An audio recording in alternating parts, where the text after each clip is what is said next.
Hi guys, അസ്സലാമലൈക്കും. അപ്പോൾ ഇതാ എക്സ്പോക്ക് വന്നപ്പോൾ ഞാനിതാ ഒരു പണ്ടത്തെ ഒരു ഓർമ്മ വന്നിട്ടോ. ഞാനൊക്കെ 2ാം ക്ലാസ്സിൽ പഠിക്കുമ്പോൾ ഈ ഒരു ഐസിൻ്റെ വിളി കേട്ട് കാത്ത് നിൽക്കലുണ്ട് കേട്ടോ. ഗേറ്റിങ് വന്നോന്ന് എത്തി നോക്കാറുണ്ട് കേട്ടോ. അങ്ങനെ ആ എത്തി നോക്കേണ്ട ആ ഓർമ്മ എപ്പോഴും മനസ്സിൽ നിന്ന് അങ്ങോട്ട് പോയിട്ടില്ല കേട്ടോ. അത് ആ ഒരു കാര്യം ഈ കാനോട് ഞാൻ സംസാരിച്ചു കേട്ടോ.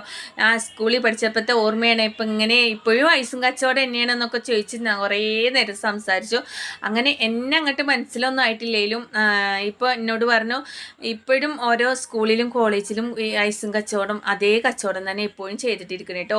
ഒരു മാറ്റം വന്നിട്ടില്ല, ഇക്കാക്കും ഒരു മാറ്റം വന്നിട്ടില്ല കേട്ടോ. അങ്ങനെ ഞാൻ അന്നത്തെ പോലെ തന്നെ സേമിയ നൈസൊക്കെ വാങ്ങി കഴിച്ചു. അങ്ങനെ അയക്കാനോട് ചോദിച്ചു ഒരു ഫോട്ടോ എടുക്കട്ടെ എന്ന്.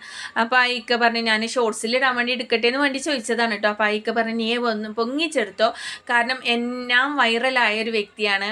ഞാൻ വീഡിയോസിൽ എൻ്റെ കോളേജിലത്തെ ഏതോ ഒരു ചെക്കന് പറഞ്ഞു ആ ഒരു ചാനലിൽ എൻ്റെ വീഡിയോസ് 1 ലക്ഷം വ്യൂസിന് മേലെ കടന്നു.